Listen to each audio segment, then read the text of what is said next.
Hi,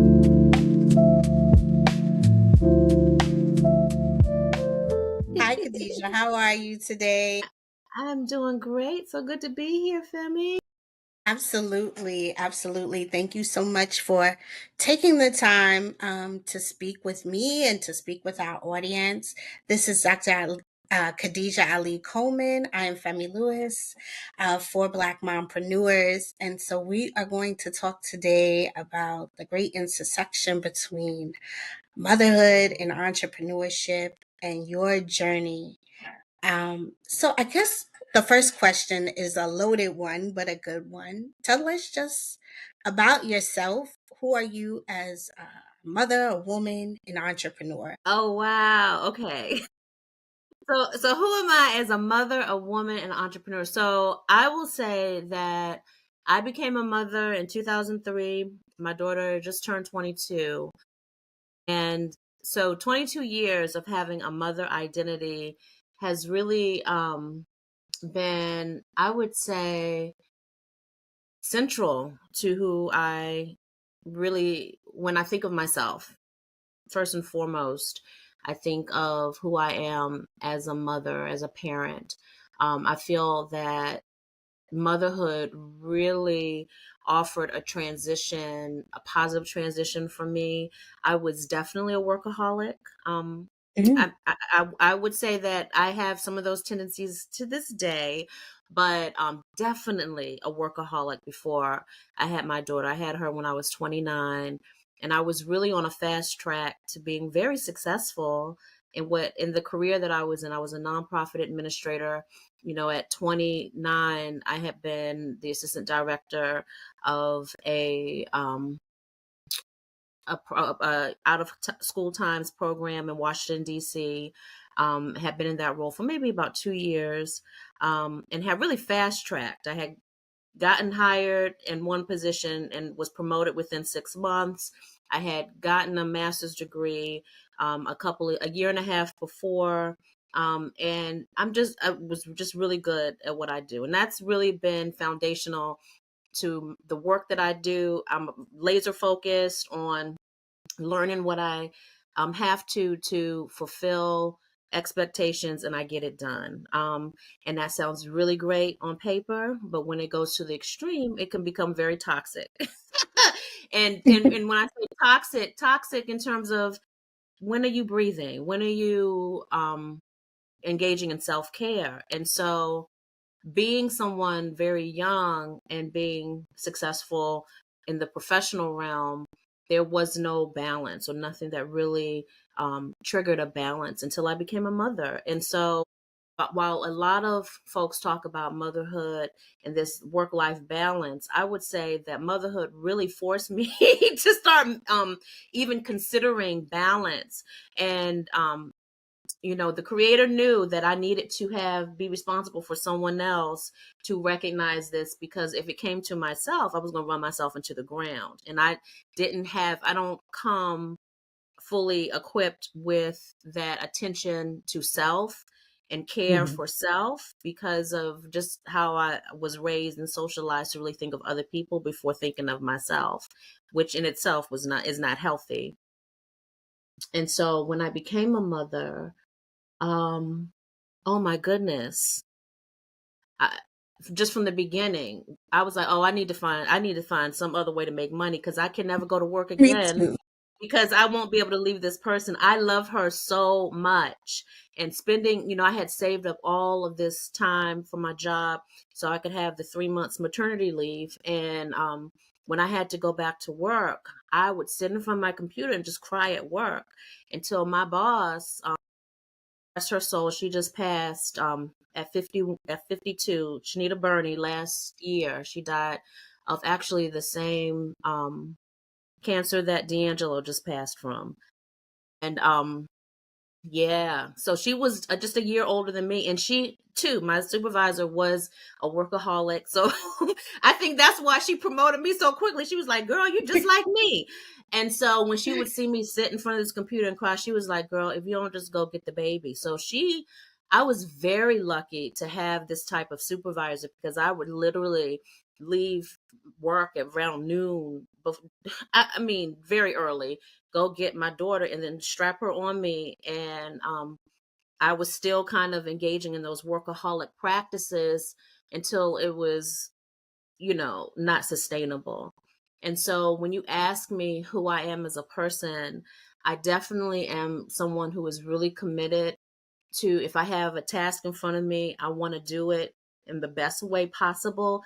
And I'm also really, and I apply that to my parenting practice. I really take full responsibility in terms of the opportunities I provided for my daughter. I understood that it was my responsibility to ensure, to the best of my ability, that she is in spaces that um, offer services, supports, and opportunities for her.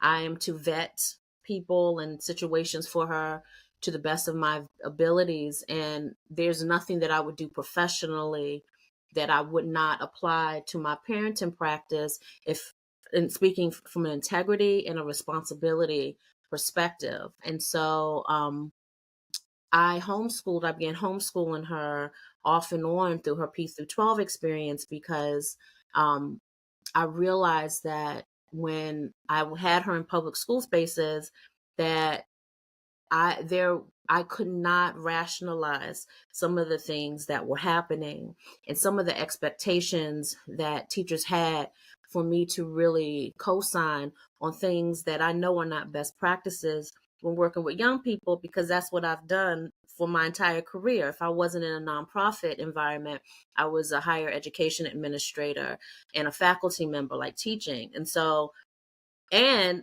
I have a doctorate in education. I didn't get that to Right.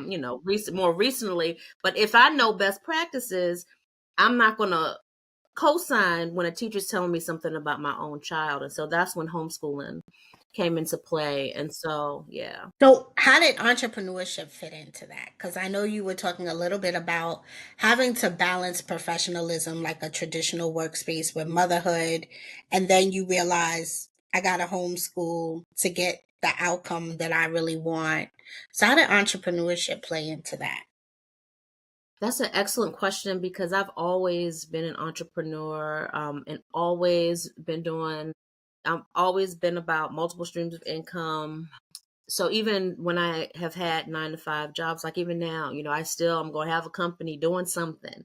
And so Mhm. even very early on, shortly after I graduated from college, 21, 22, I started a karaoke business. Really? And yes, I had a karaoke business for quite a while. And Okay. it was really interesting because I named it RJ Karaoke.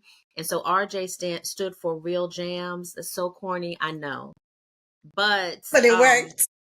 but look, when I would get booked, folks thought the RJ was a white man and that I was his secretary. And I was like, okay, if you paying me. And so I would just let them know I will be the one that will be hosting.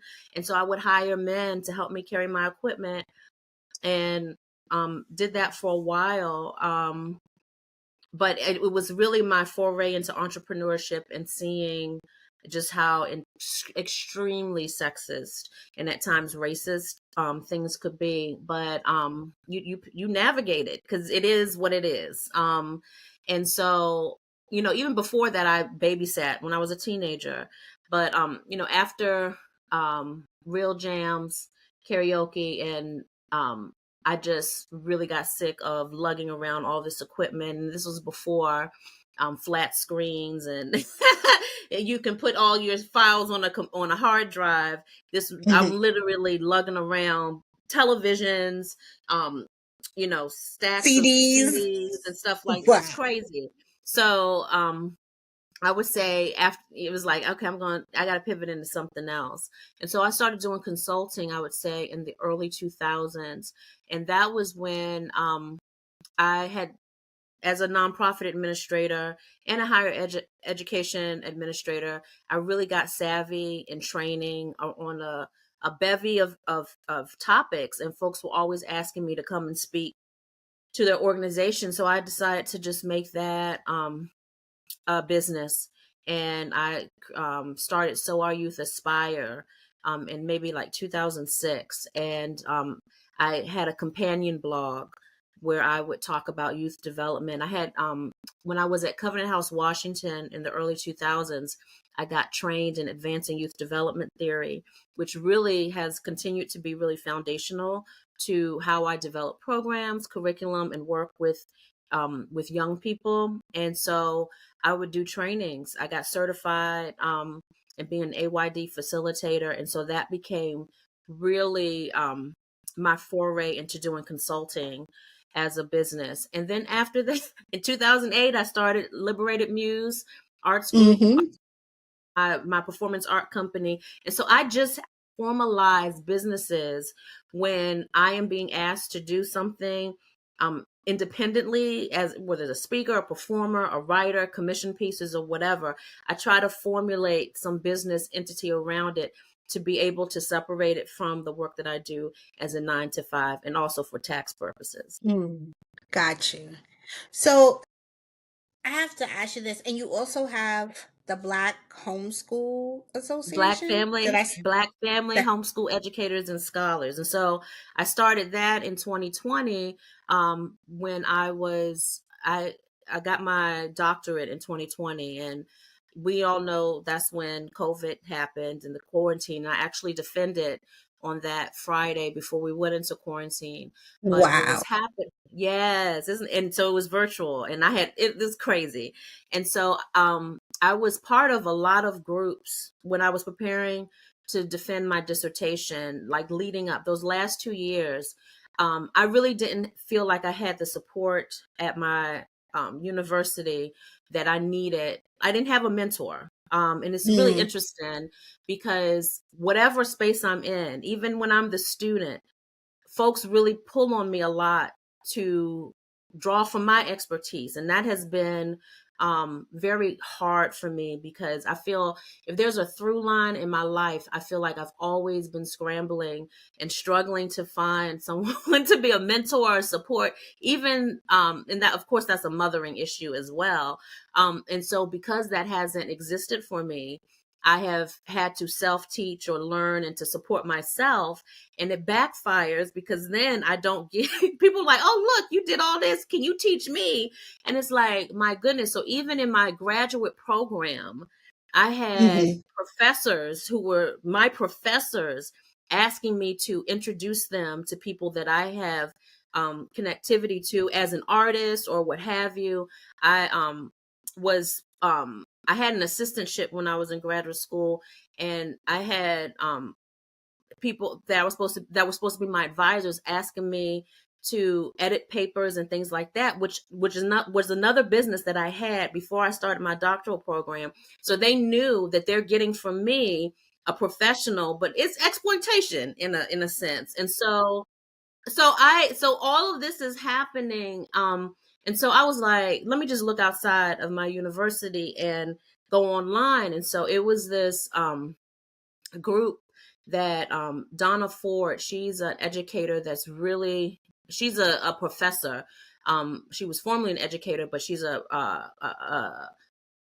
um, she's one of the most prolific researchers on special education, including gifted education for Black children.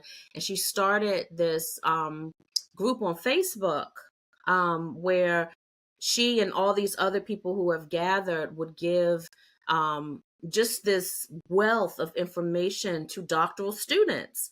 And she was the she is the editor of this series.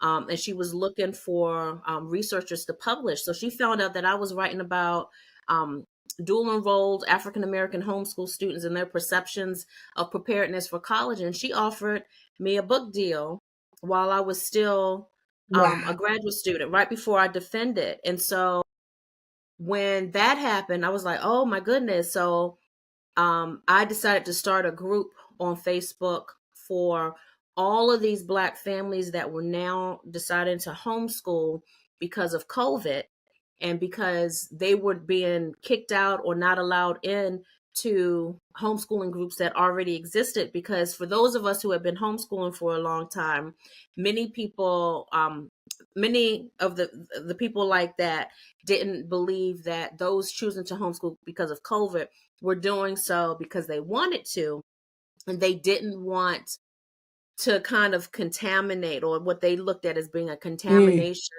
of this culture. And, before I was like, oh, that's so cruel, that's so mean. But I understand it now, because what has happened over the past 5 years is that this homeschooling ecosystem has really become just corrupted in a way where all of these people are now trying to dictate what homeschooling is, and trying to put on this traditional idea of homeschooling, when homeschooling in itself is unique to the family and the learner. So there is no tradition, because it's specific to your family's needs. And so that has been really interesting over the past 5 years, as I've cultivated this space, is really reinforcing that as a rule in the group that I have and in the work that I do as an educational researcher, but also as a practitioner, someone who has homeschooled off and on for 13 years, is to make that distinction that homeschooling, and particularly from an educational lens. So just as a note, when I did my dissertation, I talked to children who were homeschooled, or being homeschooled, but also were dual enrolled in a community college.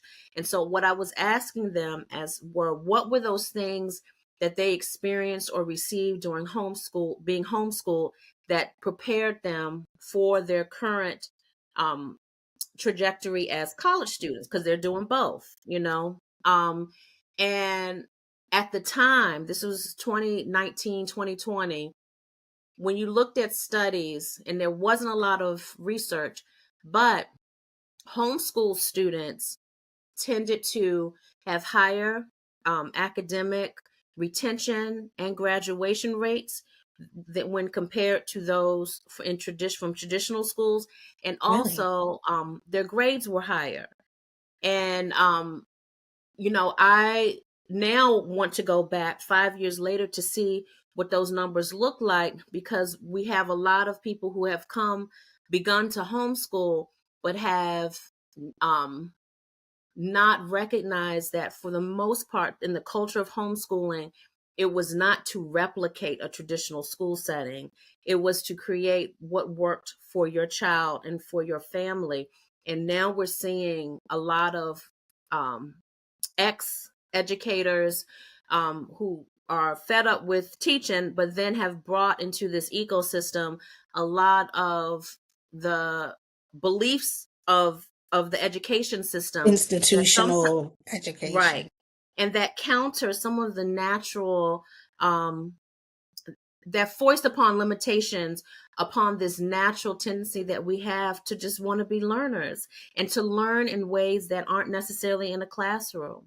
And so when I was homeschooling my daughter, especially for high school, most of her learning was through nature, through independent work, through field trips. We did a lot of plays. So when people would even ask, what are you doing when you're homeschooling? She'd be like, me and my mom went to go see a play last week, or we went to the park. We were hiking the park, or I grow plants, And so That's all learning still. Like exactly, but going to see that's a not. play and analyze and understand theater and play structures. But let me That's tell that's part you, of when in Maryland, we are required to do a portfolio review. So when I first started homeschooling her, early in, like when she was in elementary school, the portfolio reviewer was another homeschooling mom. And so we could have conversations, and she would give resources like, girl, this is some free stuff. But then when we came back to homeschooling after she did middle school for 2 years in a traditional, she was in a performing arts school, and we came back, the portfolio reviewers were retired teachers. And so mm, then the process was different. And I literally had a blowout with one reviewer. It was like, you're not going to tell me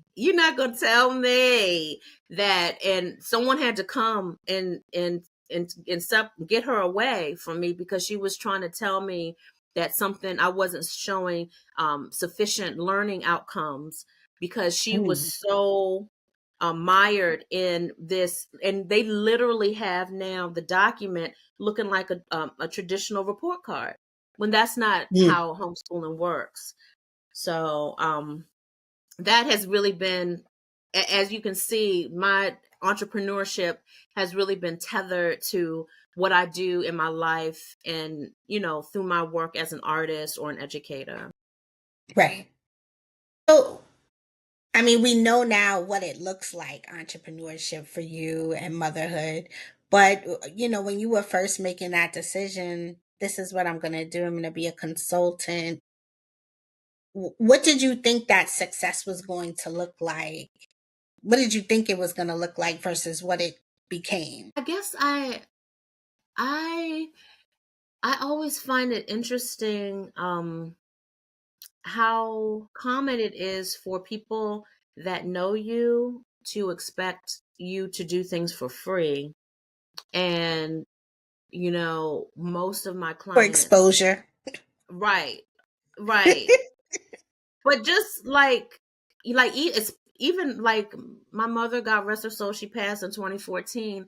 But I remember when I had books that I was publishing through Liberated Muse. I had my first anthology, and she was like offended that I was asking her to buy why wouldn't you buy a book? Why would you want a free book when this is what I'm selling? This is a product. Like, why wouldn't you want to support that? And I was so offended. And then only to realize, like, that's everyone that knew me, like, expected. When I got a job with a literary organization that you're familiar with, but whose name I will not mention. I remember when it was like an announcement that I got that job, because they did a press release, and people I hadn't heard from in years were like, congratulations. I'm so glad you got that. And then began to speak to me about what their plans were now with the organization, because they saw me as an in. And Hmm. it was so like, but and know that there's nothing that I did with that organization that was different from the work I was doing with Liberated Muse. And Hmm. what was interesting is that I brought over almost $500,000 to that organization, from this very same people, um, who would not fund my organization that was doing so much more than that organization. And so people that I know, and so there's, when you ask about entrepreneurship, what I have found is that when I have when I have started things, and the things that I mentioned to you are the things that people know, that are connected to me. But I have other things that I do not talk about, because I know that when some people figure out that I'm associated with it, they will not support it, because that is how competitive things are when you are in industries where people know you, and are, Hmm. that you realize are in competition with you. And so that has been something that has been really hard for me to accept, is just how unsupportive people are that I have supported, or that I know, because I don't have that muscle to be envious of other people, because I don't feel that anybody, I don't come from a deficit perspective, first of all. But then I know that I'm unique enough that what is for me is for me. And when Right. other people are in competition with me, what I look at that is that you don't realize how unique you are, that you feel that you have to be in competition. And that's so sad. And it's especially sad when it's from old people who are, I look at as being elders, but they are not operating from an elder space. They're operating from a space of a competitor. And that's disgusting to me. And that's probably what, if there's any aspiration that I have, I'm 51 now, and that, to many, I'm already an elder.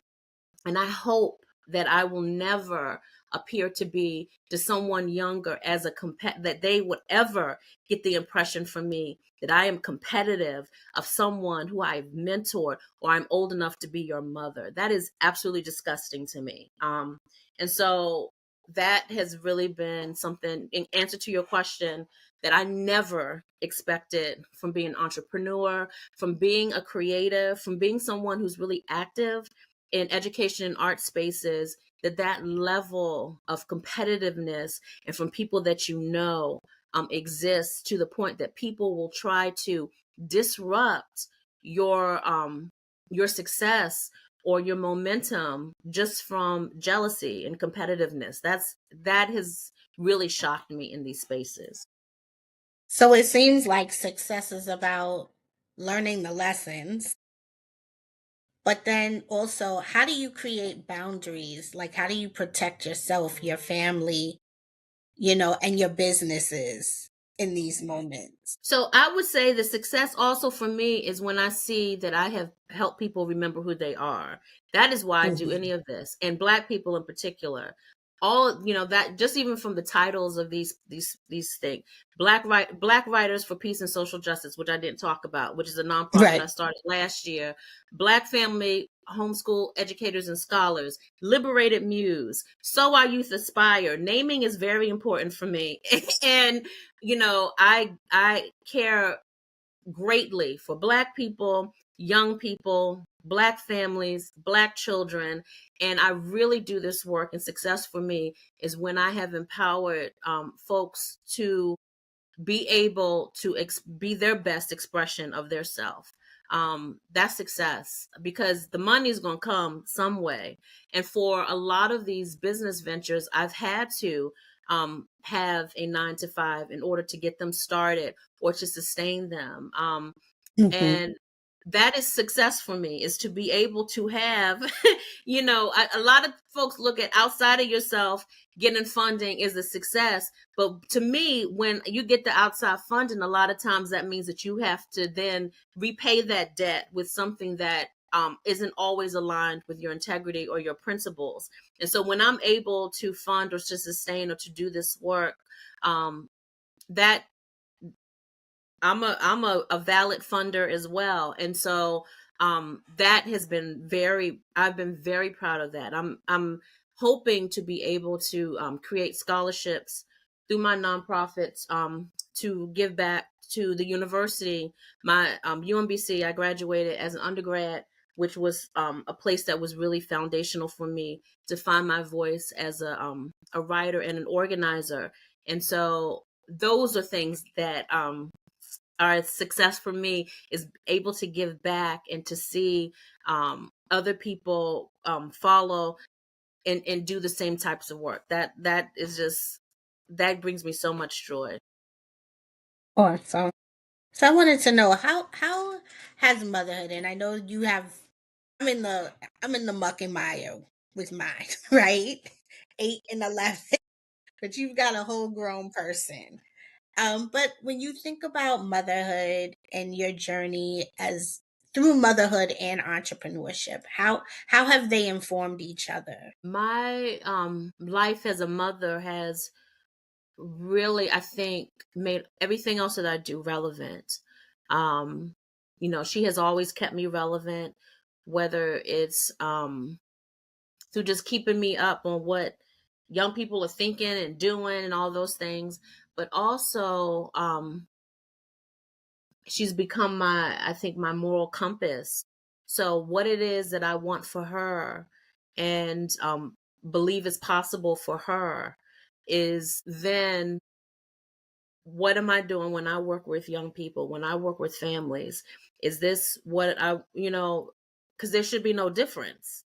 I should not Right. be I should not be Right. mentoring or coaching parents when this is not something that I would be doing with my own child. And so it is just really, mothering has just really strengthened my moral compass, and my and really let me see who I am as a person, because motherhood will humble you in a hot second. And you can say all the things you want to your child and have all the expectations, but what are you doing? And my daughter will, in a heartbeat, ask me, didn't you just say such and such? Let's talk about now Mm-hmm. what is happening here. And so Calling us out. sometimes I'm like, you're right, girl. So I just and to know, my daughter, when I even say that she is 22, and to know that nothing has lessened in terms of my love for her. What has only grown is my respect, and to know that I helped create a safe space for this person is just so incredibly humbling. And it's just the best part of my life. Nice. Would you say, I will ask, because you did say that you've had to fund your businesses sometimes with having a 9 to 5. How did you balance it all? How did you balance like homeschooling, working, and running businesses? So I realize that I rarely acknowledge my partner as I should, because I am not a single. I have never been a single parent. While we are not married, we have been together for over 20 years. And so there is nothing, I think, that would have been the same if I did not have a partner. And I refer to him as my partner. I've never referred to him as my boyfriend. I just think that's so diminishing. Um, because we are partnered in so many ways. We raise our daughter together, but we also are artistic collaborators. He's the most brilliant musician. He's so talented. He's the illustrator of my children's book. And so I feel like I don't mention him enough, but I think that's because I know that he's a private person. I try not to, um, Mhm. I want to respect that. But when we even think of balance, I don't think there's anything that I would have been able to do without knowing that I was covered when it came to, I did have a period of unemployment throughout the times that we've been together. And um, that's really when I was most successful as an entrepreneur. So it was never like, oh, what are we going to do? And I never had to make an argument for why I'm homeschooling. Like he just completely trusts me with, I, Yeah. so I just, I say that because it's not only, I think my ignorance and naivete a lot of times is what led me into these entrepreneur spaces. And especially with Black family homeschool educators and scholars, it wasn't until I started doing when I did my own research, I was talking to the children. But when I started like the Facebook groups and started doing teach-ins, and talking to the parents, I didn't realize how amazing my life was. And when we talk about Yeah. privilege, because people are always talking to Yeah. me about light skin privilege, right? I don't have no white relatives. Like my light skin is due to violence. My mother's birth mother was sexually assaulted while she was institutionalized, and her grandmother Mm. her grandmother is a descendant of that from slavery. And so when people talk about privilege, in light skin privilege, I think of myself being more privileged because I have had a partner who has been largely with me through most of my life now. Like we've been together now for most of our life on this planet, because he's 6 months older than me, and in it raising our kid. But I've heard stories of mothers who have had their children, the threat of them being taken away because they chose homeschooling, who Mm. do not have um, co-parents, whether it's their husband or boyfriend that's on the same page, so is doing everything to disrupt the homeschooling practice, from withholding child support to just calling authorities, like craziness. Like And what? that's all control. Oh, and yeah, and so like there's nothing that like when I even think about, so I'm a playwright, I'm a songwriter. My partner has written the music to virtually all of the plays, with the exception of two that I've done. I've had the Hmm. Liberated Muse. We've had the privilege of being at the Kennedy Center numerous times before Crazy Man took over, and and my partner helped me or compose the music to then I would have bands perform. Like he has just been a collaborator and a partner for virtually everything that I've done. And so I've just been so lucky. And that has and for my daughter to see her parents collaborate in that way, I think has And been support each other. yeah.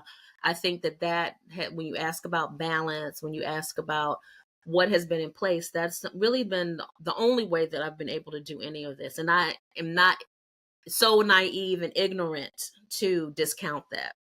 Yeah. Definitely having a good partner gives you a lot of agency in doing the things that you need to do as an entrepreneur and as a mother. I mean, last year I was like, I wanted a certain kind of school for my daughter, and he was initially like, no, no, no, no, no, and I was like, hold up, bro, let me just bring you the receipts. And he fell back once he saw what it was that I wanted, and he said, Hmm. "Okay, I'll give you this. You know what you're talking about." Yeah, And so yeah, it having support is such a big thing, and I think it's a big thing for our children to see yeah, us in loving and supportive spaces so that they know how to operate in those ways as well. I mean, not that everything is exactly. always easy, but that you see the possibilities of life because of Yeah, support and yeah, collaboration. yeah. So, just thinking about that, your daughter is 22 and she's on her way. How do you feel like what she saw growing up in you as someone who was an entrepreneur, an academic, all of the things? How do you feel like it's informing her mindset as a young woman? That's so funny because she was adamant that I wanted her to be an entrepreneur. I was like, you hear the stories of like Jeff Bezos and all these rich billionaires Mm-hmm. and they try to sell you these bootstrap stories until you realize like their parents like made investments of like thousands Yeah. of dollars and stuff. And so I was like, you know, what do I have to do to invest in your business? Because I will do that for you to be an entrepreneur, so you don't have to um, start with a 9 to 5, like And it's so funny because her dad has he has a business as well, but he also has a 9 to 5. But he will tell you, like I'm not interested in having a business as a full time thing. He's happy with it being Right. on the side, and that's how she is too. She's like, I'm not interested in being an entrepreneur until we started talking about what a nonprofit was and just like the different types of businesses. And so she's recently been applying for grants because she has this nonprofit idea, which is amazing. And then she wound up getting a job that is aligned with this. So she really like manifested this idea that Mm-hmm. she has. She didn't really have the experience, but she knew she had the vision for this. And so then this job just kind of dropped into her lap that she's being trained on now. She's working now. She's in California training for this job, which is going to provide all really the foundation that she needs to start this nonprofit that she wants. So that has always been um if there's anything that I say about my daughter is that she has been that person that manifests, like she says she's going to do something and literally it happens, if not the next day, that week. And she has told me she didn't want to go to college. I said, okay. When I was homeschooling for high school, I said, okay, well, um, she's like, yeah, I'm just sick of all this schooling. And so when I finish high school, I just want to be done, figure out what I want to do, but I don't want to do college. I said, okay. Well, she didn't want to do homeschool co-op. So I gently suggested taking college classes. Um, Hmm. and she started doing that. Then by the fourth year of high school, she decided I'm going to apply to a few schools. She applies to 20 schools and gets offered like a $500,000 in scholarships, and she wound up going to the Wow. University of San Francisco on a full ride, because when she was dual enrolled, she was getting A's and earned an associate's by 17. And so when you ask me what it is that she is someone who will tell me something and I will be like, okay. She'll be open to what my suggestions are, and then she'll come around to her own decision that may have been different than what she said before. And she may begrudgingly be like, all right, you were right. But she at least will give it a try. And Try. we are very different. My daughter and I are very different in some respects. Um, Hmm. but I think that one of the things that I can say is that she does trust that I have her best intentions, and she knows that this is a safe place to land if something Right. doesn't work out, and that's all that I can really ask for. Yeah. I think it's a blessing when our kids know that about us, that we Yeah, are a safe space, that we are guiding. We're not perfect. We're yeah, always learning. So yeah. I'm wondering, what are you still learning? What are you figuring out on this whole journey? I don't think much has. I really just look at myself always as a student, um, Mhm. and I think what I have to be more aware of is the ways that, and it goes back to what I was saying earlier, where I've always been trying to find the mentor, what have you. And this sounds so cheesy and so Last Dragon, right? With Leroy searching for the master. Uh-huh. I Finding the love master. it. You're the master, right? It's so cheesy, but that is I think um what has been the lesson all along. And now, becoming seasoned in my elder, like I think as a young person, I always was looking most forward to being a grandmother. um Mm. my grandfather was probably the strongest influence in my life. He was the best person that I knew, and I loved him from his toes to the tip of his head. I love that man, Calvin Henry Holt. And I think I wanted to be a grandmother because I wanted to be like So him, you because I could, loved him. ooh, that's beautiful. And that is when I'm realizing, like, oh my god, because my papa was 60 when I was born, and I'm almost, I'm 51, and I just want to be that type of person as an old woman. And it goes back, like, I want young people. I want to encourage young people. And, I feel like there has just been such a disservice to us from our elders. The young people refer to them as boomers.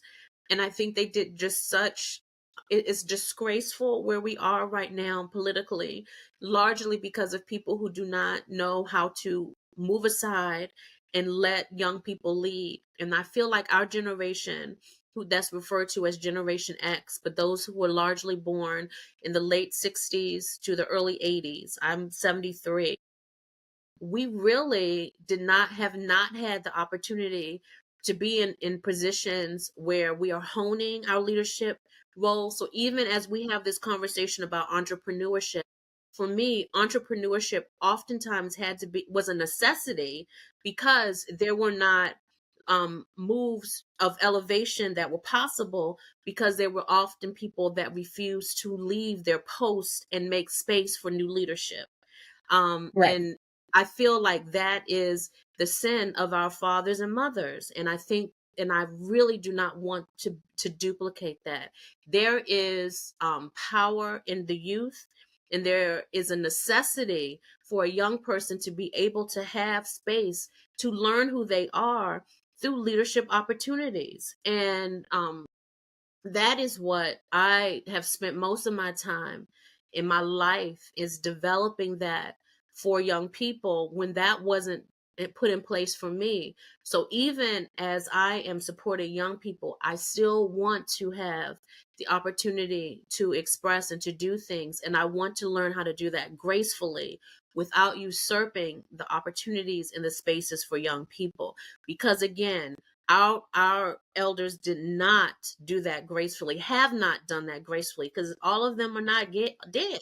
There's many of them are still alive in positions refusing to leave. That is our president. That is, we look at a lot of organizations where people, you know, um, in Washington D.C.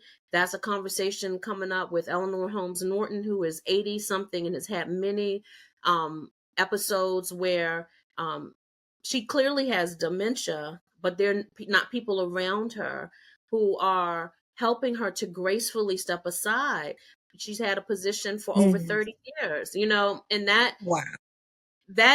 so when we look at the cracks in our society, that has a lot to do with it. And these are the same people who did not do enough for older people, for the idea of aging to be something that as a society we revere. And that is why everyone spends so much time trying to be young. there's Yeah. there's there's value and grace in aging, but our culture has not made it so that it's something for us to aspire to. And that is what I am learning, is because I want to change that culture shift. I want to be older. I don't want to be or be perceived as being a young person, because I'm not. And Right. I don't think that we do that well. I like that. And I'm thinking as my last question, so I'm articulating this as I'm thinking it. Well, you talked about cultivating leadership, right? And stepping Hmm. aside and learning how to like provide wisdom for the next generation. And I'm just wondering, like, if you could impart wisdom to like a new black mother, not a new black woman, but a black woman who has stepped into entrepreneurship and motherhood, right? You seem very similar to me in that I had a baby and then I looked at her and was like, work who? Classroom, what? Bye. Also had the agency to do that. And just like you, I had the agency to make that type of decision.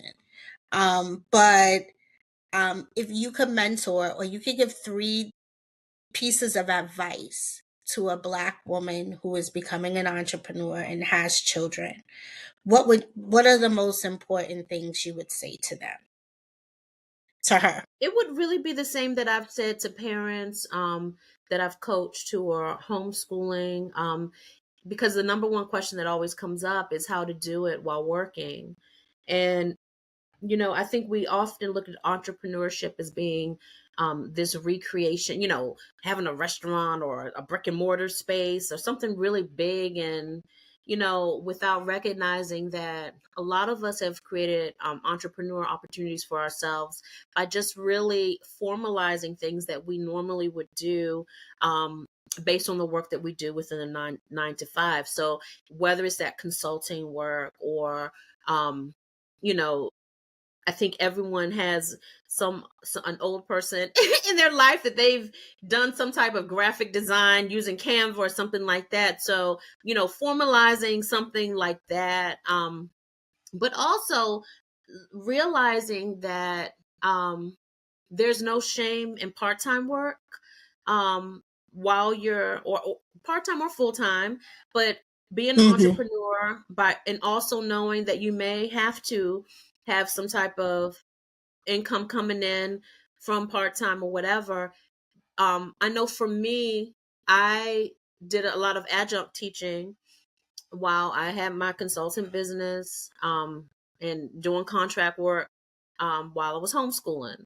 And I would take part-time gigs um, anything that I would be able to bring my daughter. So the advice that I would give is really to have a paradigm shift from what you are currently doing and what you know, and understanding that you can really kind of manifest what works best for you and your family. I would really encourage a new mother who is an entrepreneur to get to know who her children are, um, as learners, as thinkers, their emotional intelligence and competency, Mm. because that also has a lot to do with what types of environments you can put them in, where you're not there, or what environments, if you are there, but ones that they would engage with.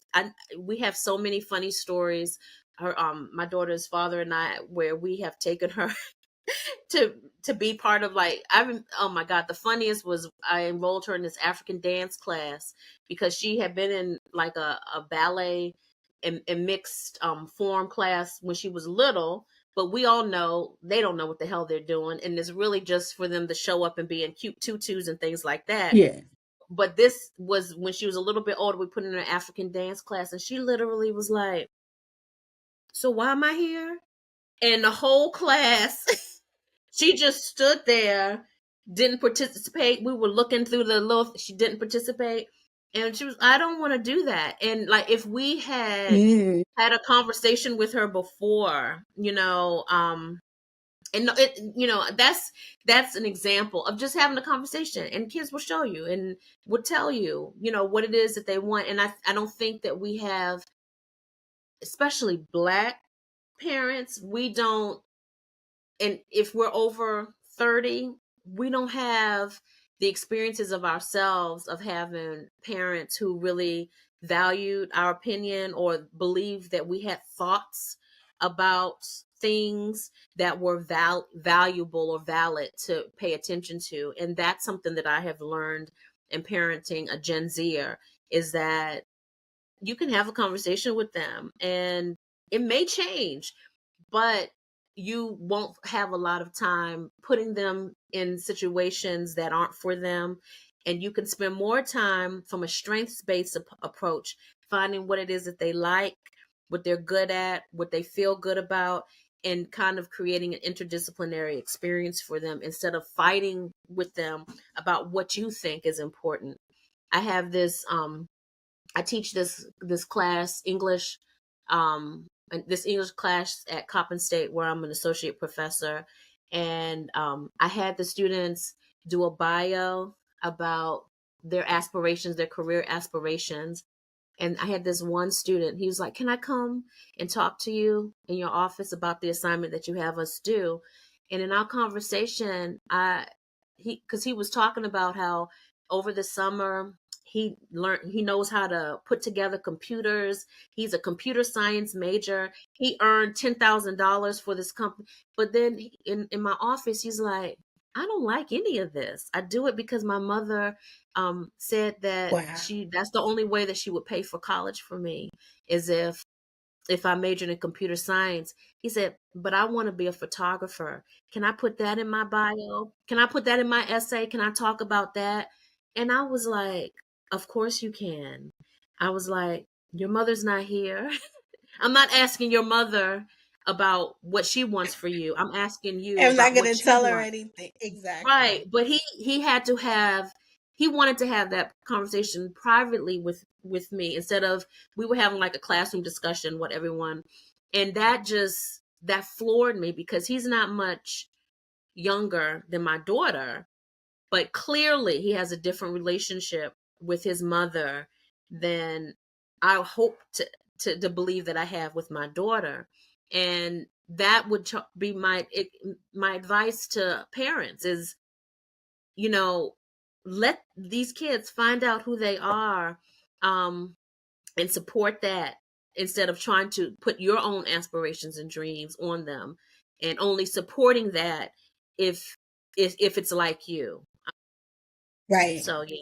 And that, I mean, like, which that advice you just provided too is also speaks to like just an entrepreneurial mindset. Like, I know what I want. I'm willing to take these risks and assume that, whatever comes along, but I'm gonna explore this vision. And that's really powerful to give to our children and also to give to ourselves, you know?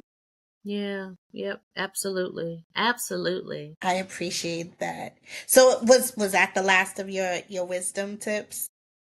I think that would probably be the extent, because I think that all of us encounter that at some point, is where um, Mhm. we are putting on our children um, our own beliefs of what it. I don't think we always are realizing in the moment how we are really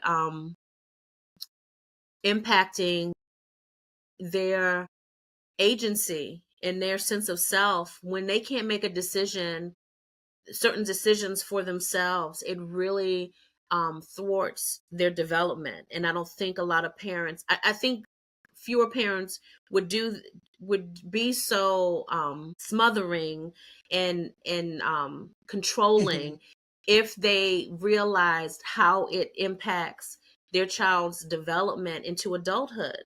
That muscle, you have to have the ability to have failed, to make a decision, to fail, to make a decision, Mhm. and it not work out, because then you start to build resilience. And I don't think that a lot of parents realize it. I also think that a lot of parents are parenting from what they wish that they had, instead of with parenting the child that they have. And I did that. And I have a story that I have told in my homeschooling group, where I got I used to be faculty advisor at a community college for student publications, and I was taking some students to a conference in Los Angeles, and I was homeschooling my daughter, so of course she was coming with me. So I told her, I said, we're going to LA to for this conference, and she said, "Oh," she was about 10. She said, "Oh, excellent, because then I get to see." This when she was an aspiring YouTuber. She said, "Then I get to see," and Okay. she named the YouTubers that she was going to see, because we were going to LA. And I said, "That's not how that works. Just because you're going to be in the city doesn't mean you're going to see them. So don't get disappointed, because that's crazy that you just think you're going to see them when we go to LA." And at the time, I didn't realize I was being such a hater. Like, just can you just imagine? Like, that's just such a hater. And so, but of course, I'm thinking that I'm like, You didn't do it on softening the purpose. blow, because you're definitely not going to see them, girl. So we get to LA, and the conference was just really. So I told my students, I said, if y'all want to skip the the sessions, because and check out LA, we can go down at such and such time, because it was pretty white bread and not really relevant to us in a lot of the sessions. So I was like, if you want to, we can go and check out LA, like the Walk of Fame. And so they're like, cool. So we decided to have dinner, and then we went to go downtown LA. And so two of the young men that were part of the group were like, "Can we go in this shop?" It was like a boutique. And I was like, fine. And was like, "I'll wait for you here," with another student and my daughter. And so we're sitting there, and then she just starts crying. She's like, "Oh my God, why did she see one of the YouTubers that she said she was going to see? He was right there. And he was with his mother." And Oh, so that's beautiful. she goes up, so she's crying. He's cheesing, because he's like, "Oh my God." And so his own mother was like, "What is happening?" And so me and the my student, we were like, "We don't recognize him." She was telling us who this was. And so we were like, "Okay." And so it was the actor Melvin Gregg. I don't know who if you know him. So he's blown up Heard that since then. name. Melvin Gregg. Yeah. Yeah, he was on the show Snowfall. He's been on a lot of things now. He was Yeah. the yeah. So he's a well-known actor now, but at the time he was a YouTuber. This is like 2015. And so I, took a picture of her or whatever. But I swear to you, I remembered what I had said to her before we got to LA, and I realized I was such a hater, and this young lady is not me. And so Mhm. I gave her that advice because I have had the same thoughts. It's like, if I go somewhere, I'm going to see someone and it's going to be da da da, and it doesn't happen. And so I'm just going to let my daughter know. I'm going to do her a service and don't get too hyped. But that has never been her experience. And Right.